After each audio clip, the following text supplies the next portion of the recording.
Tuesday, June 16th. Let's look at the absolute masterpiece of a mess that Jens has created over the last few months. If we are looking at his villain resume, it is honestly staggering and reads like a masterclass in psychological warfare. He didn't just ruffle a few feathers, he completely upended lives and shattered any sense of safety in town. He stole highly sensitive blackmail material, he gleefully threatened the people we love most, and he culminated his horrific reign of terror by shooting Lucas point blank at a construction site. He fired multiple shots directly into his chest at close range. That is attempted murder, plain and simple.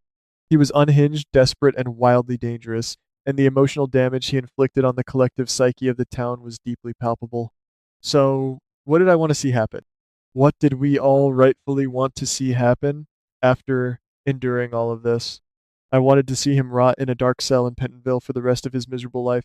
I wanted the local police department to actually do their jobs for once in their miserable, deeply incompetent lives.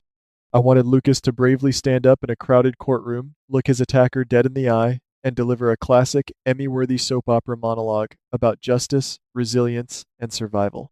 I wanted the deep, visceral satisfaction of seeing a bad guy face the actual, heavy consequences of his violent actions instead of just slipping out the back door when the heat got turned up. We deserved a massive, dramatic, highly publicized takedown. But what actually happened? He slips right through their fingers like it is absolutely nothing. Cassius, who is currently busy parading around town pretending to be Nathan, helps him stage a completely fake injury, makes a totally bogus phone call to Dante to throw the cops off the scent, and just like that, Jens vanishes into thin air without a trace. Make it make sense. Are you kidding me? We are genuinely supposed to believe that the entire police force was outsmarted by a guy bleeding from a superficial, self-inflicted wound and another guy who is literally stealing a dead man's identity? It is absolutely infuriating to watch months of intense edge of your seat buildup just fizzle out into a lazy, disappearing act. This is exactly why it feels so incredibly cheap. Whenever the writers pull this specific stunt, it completely robs the victims of their hard-earned closure. It feels exactly like when Peter kept falling down the stairs, getting poisoned, getting shot, and somehow always miraculously surviving to monologue another day. Or when Shiloh kept slipping out of police custody on technicalities to torment innocent people all over again. Am I being too harsh? Maybe. But as a dedicated viewer, you invest your precious emotional energy into these storylines expecting a massive payoff, and when the payoff is just a villain catching a midnight flight out of town, it feels like a massive slap in the face. Now, I will admit, the moment Lucas set that trap was absolute soap perfection. I was cheering at my screen when Laura found him lying on the ground at the memorial tennis court and suddenly realized there was absolutely no blood. The epic reveal that Lucas had brilliantly outsmarted him by secretly wearing a bulletproof vest and deliberately using his own body as bait to get the horrific shooting on video. Pure, unadulterated cinema. It was brilliant, coldly calculated, and gave Lucas a beautiful moment of total agency against his abuser. For a brief, shining second there, I really thought the writers were going to give us a flawless, airtight victory. But this is where they lose me. Now he's out there. He is in the wind, roaming free, and we all know exactly what that means in the soap world. He is going to come back. Just like Helena always came back from the dead to terrorize us when we least expected it, Jens is going to pop up in 6 months or a year, probably wearing a ridiculous disguise or holding a brand new piece of devastating blackmail. The lingering fear of his inevitable return is going to hang over the canvas like a dark, suffocating cloud, and I am genuinely dreading the day he casually walks back into town because we are going to have to do this exhausting dance all over again. But let's look at what comes next for the canvas, because even with him temporarily out of the picture, the war is just getting started. The spoilers for Tuesday, June 16th, are absolutely packed with drama, and we desperately need to talk about Carly. She is currently going completely feral trying to save Jocelyn from a terrifying hostage situation over at Windermere. We all know that when her kids are in danger, Carly becomes an unstoppable force of nature. She is described as being willing to do absolutely anything to rescue her daughter, meaning she will break any law, cross any moral line, and burn the entire island to the ground if she has to. And who is right there whispering in her ear? Valentine. He is actively trying to get her to trust him, subtly manipulating the highly volatile situation so that she leans entirely on him for support instead of reaching out to Sunny. He wants to be the ultimate hero here. He wants to be the sole person she turns to when the chips are down. And honestly, It is a deeply fascinating dynamic to watch unfold. Valentine is incredibly dangerous, but he is also undeniably effective. But is Carly making a massive, potentially fatal mistake by freezing out Sunny and blindly trusting a man who always has a hidden, self serving agenda? I'm actively screaming at my screen, telling her to be careful, but she is far too blinded by maternal panic over Jocelyn to see the chessboard clearly. Speaking of people completely failing to see the board clearly, we need to talk about Michael and Willow. Michael is actually being the sole voice of reason right now, which is such a rare occurrence that we need to formally document it. He is sternly warning Willow that she is playing with absolute fire by going up against Tracy. And he is entirely right. Tracy is a certified legend.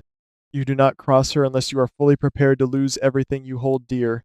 She is ruthless, she is brilliantly calculating, and she has decades of hands on experience utterly destroying people who dare to get in her way. But Willow is completely underestimating her. She genuinely thinks that because she has Chase standing loyally by her side, acting like her personal, overzealous white knight, that she is somehow untouchable. She is walking blindly into a spinning buzzsaw. Chase is letting his deep personal feelings completely cloud his professional judgment, and it is going to blow up in his face in spectacular fashion.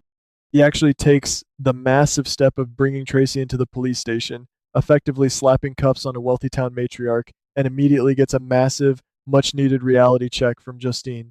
Justine strictly warns Chase not to cross the line, and how does he foolishly react? He completely loses his cool. He reacts incredibly strongly, loudly defending Willow to his superior, and actually has the sheer audacity to claim that Justine is harboring a personal bias against Willow. Are you kidding me, Chase? You are the one who is dangerously biased. You are risking your entire law enforcement career and your hard earned reputation to blindly protect a woman who is currently tangled up in a massive, messy web of lies.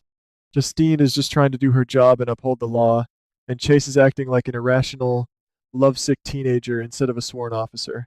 It is incredibly frustrating to watch him throw his professional life away for this misguided crusade, and the chaos certainly doesn't stop there. Over in another corner of town, Nina is finally starting to put the puzzle pieces together. She discovers that Liesel is mysteriously missing and immediately goes to aggressively question the man she still firmly believes is Nathan. She is grilling Cassius, demanding to know exactly where her aunt is. Little does she know, Cassius is sweating absolute bullets because he is hiding a massive, incredibly twisted secret. He knows exactly where Liesel is, but he cannot say a single word without blowing his entire operation. Why? Because in the absolute most incredible plot twist of the entire month, Jocelyn has completely flipped the script and is actually the one holding Liesel hostage out on Spoon Island.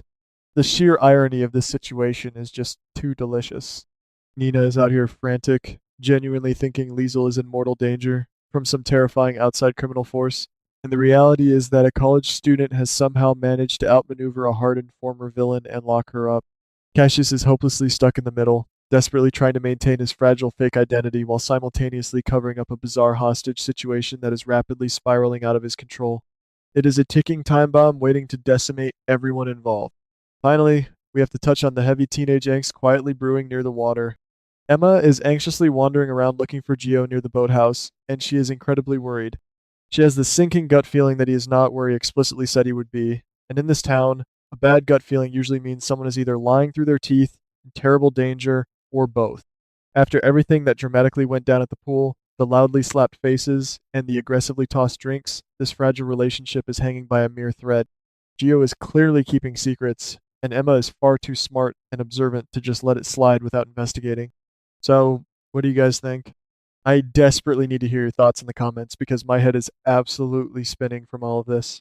Will Jens eventually come back to finish what he started and exact his revenge? Is Carly making a massive, unforgivable mistake by trusting Valentine over Sunny to save Jocelyn's life? And exactly how long is it going to take until Tracy completely obliterates Willow and permanently ruins Chase's career in the process? Let me know your best theories down below. Remember to like the video and subscribe to the channel because the war is just getting started and I will be right here breaking every single second of it down with you.